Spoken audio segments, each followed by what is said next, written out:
Hello YouTube, Ro here from You Grow Ro. If you've been here before, thank you so much for coming back. I appreciate you. If this is your first time, I hope you'll consider subscribing after this video. Well, my pepper harvests are coming in fast and heavy, guys. I hope you're having the same issue. It's a good problem to have, isn't it? Last year, I swore to myself that I was going to do all these different pepper projects, and the reality is I didn't get the garden that I thought I was going to have last year. I'm lucky to have the peppers that I do. So one of the things that I did last year is I made my own paprika, so to speak. It wasn't with actual paprika peppers, although there's like apparently dozens of varieties of paprika peppers. I made my own DIY kind of version just by using sweet peppers that I grew, and this year that sweet pepper was the pizza pepper. I had a couple pizza peppers, and then I had one sweet bella hybrid. Both of those varieties are sweet red peppers. So I did this last year, not with the same variety of peppers, but I did the same idea with sweet peppers, and it turned out really great. I didn't have enough for the whole year, but I knew I wanted to do that again, and so here I am. So I've already cut up my peppers and I put them on a dehydrator. I've even saved the seeds from them. Remember to do that. And I'm just gonna dry them at like 125 degrees in the dehydrator for as long as it takes. And then when it's all done, I will pop them into my spice grinder. I'm even thinking about adding one ancho chili that I have dried from last year, just to give it a little bit of pop of flavor. But mostly I just use my paprika for the color of it, really. I never use it too much to adjust flavor or anything like that. It's usually just to look pretty, you know.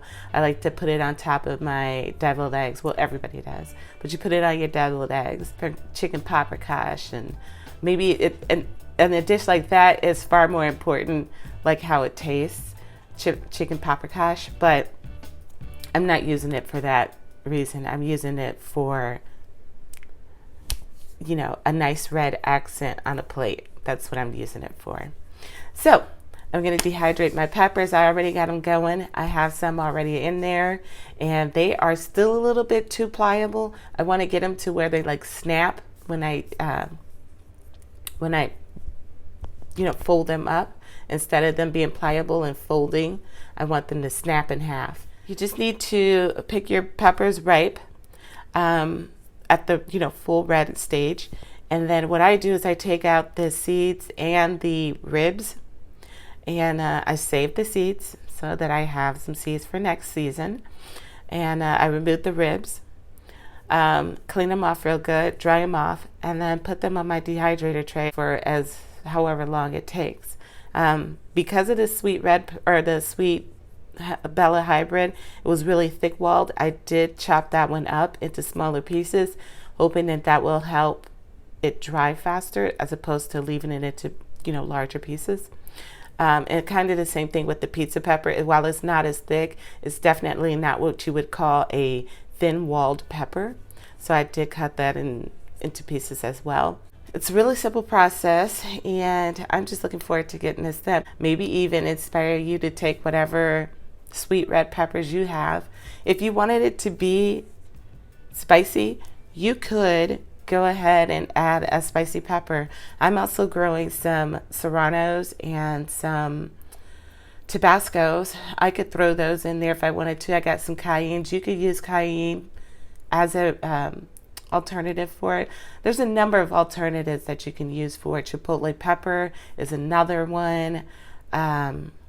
Tomato powder, if you don't need it to be spicy, you just need it to be red. So there's different options there, and just give it a go. It's fun. Tonight I'm going to see going to a concert at Blossom. Nas is going to be there. I don't know if anybody's, you know, as old as I am, but I'm super excited about it. And I forget who's coming with them. Somebody else that's pretty cool from back in the day. Anyway, so I won't be able to check on them after this morning, but tomorrow I'll be able to give them a look, and at this point I think they'll be good and dry. Bye.